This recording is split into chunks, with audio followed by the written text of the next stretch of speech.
Moi taas, perjantai ja videoblogauksen aika.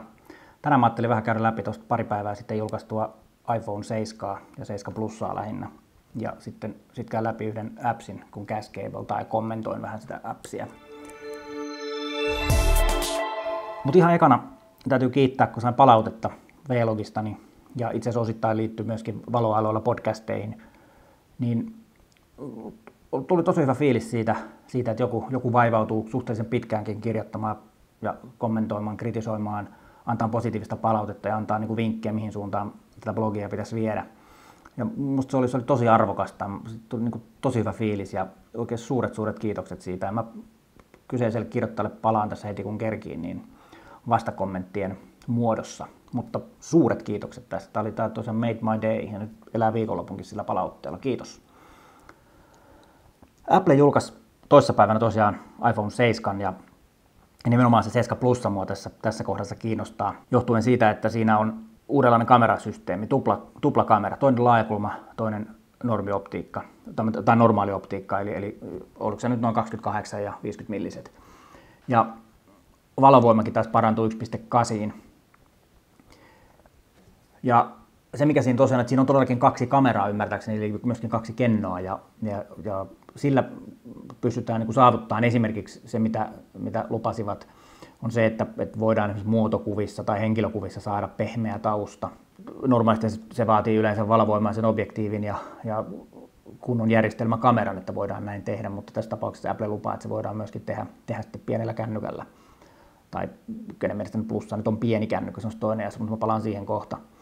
Ja se, mikä siinä mua aina kiinnostaa näissä, on se, että kuitenkin nämä niin kuin, digitaaliset tavat tehdä niitä vanhoja asioita, mitä aikaisemmin on voitu tehdä vain optisesti, niin on mun mielestä kiinnostavia, koska se on sitä todellista niin kuin digitaalisuutta, että silloin päästään niin kuin irti siitä, että siinä on niin kuin filmikamera, missä on kenno, vaan että saadaan niin kuin tehtyä asioita, joita aikaisemmin voinut tehdä. Vähän niin kuin tavallaan Photoshoppikin on.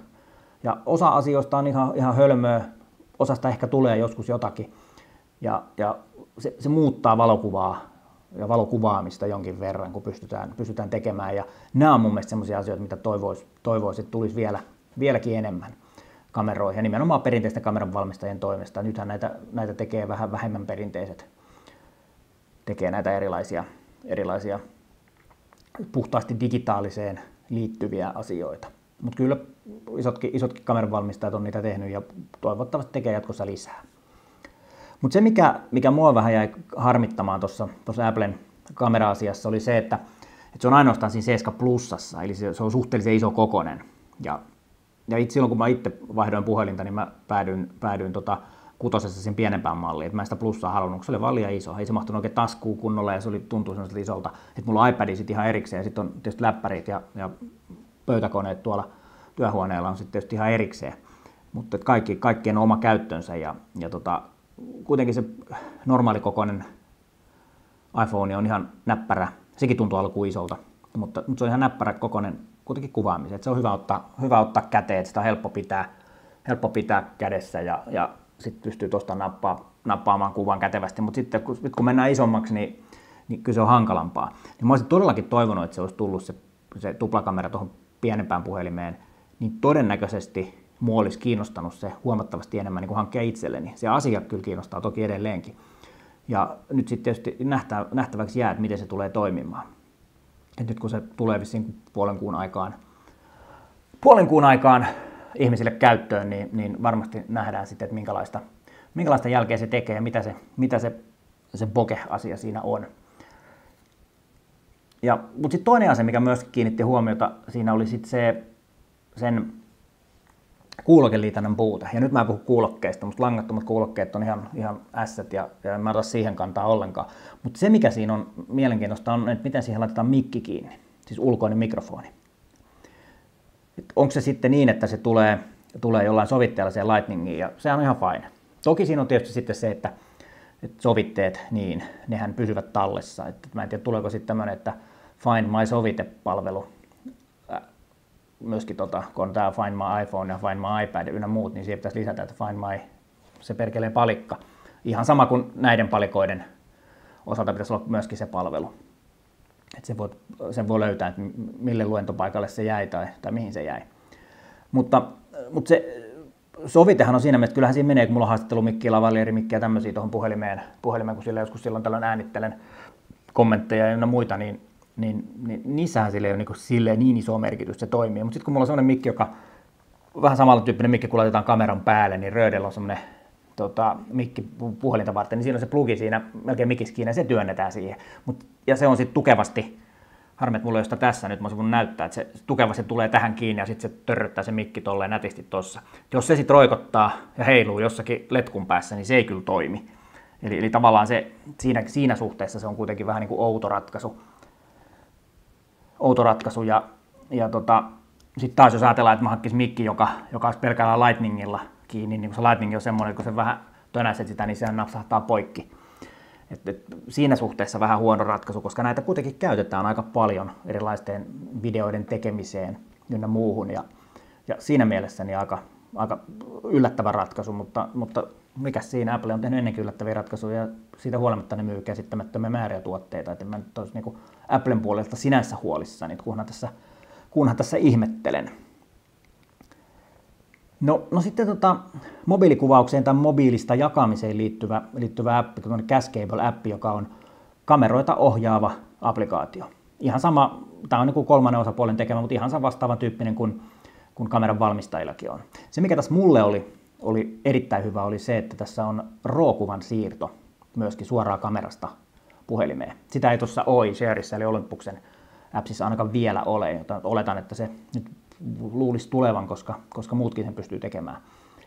Ja se, mikä siinä RAW-kuvan siirrossa on tietysti se, että se vähentää sen yhden työn kulun, että mun ei tarvi kuvata JPEGiä ja RAW-kuvaa, eikä mun tarvi sitten konvertoida kamerassa sitä JPEG-kuvaa RAW-kuvaksi, vaikka se kamerassa ihan näppärästi toimii ja on nopea tehdä, mutta se on yksi työvaihe lisää. Nyt mä voin suoraan ottaa yhteyden, siirtää, käsitellä, se on siinä.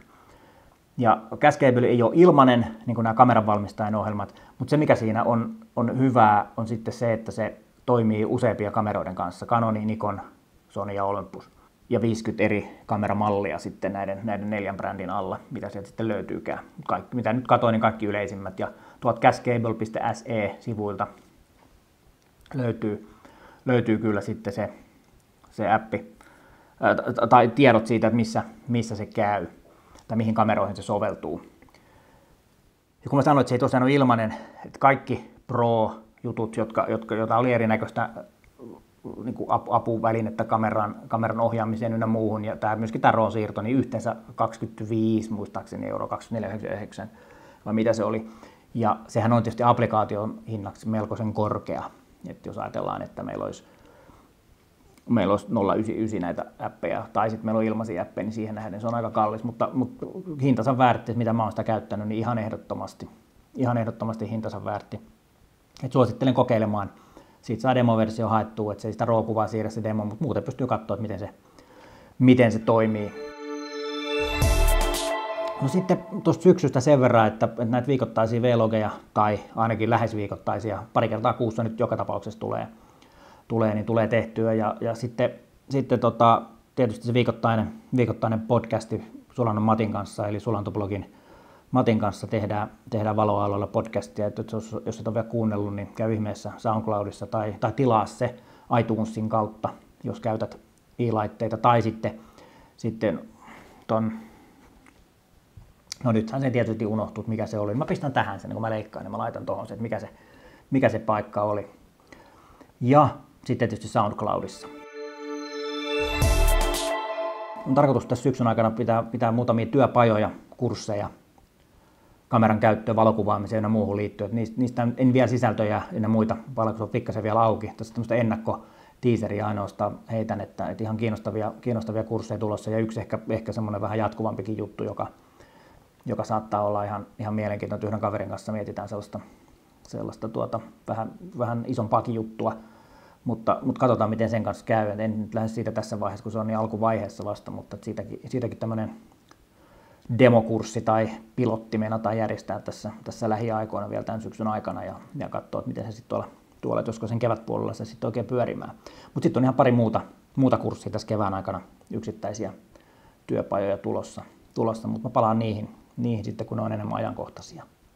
Mutta hei, siellä on ollut hienot ilmat, niin kuin tänäänkin, ja viikonloppu tulossa, niin ei muuta kuin kamera laukusta ja pihalle kuvaamaan. Moi!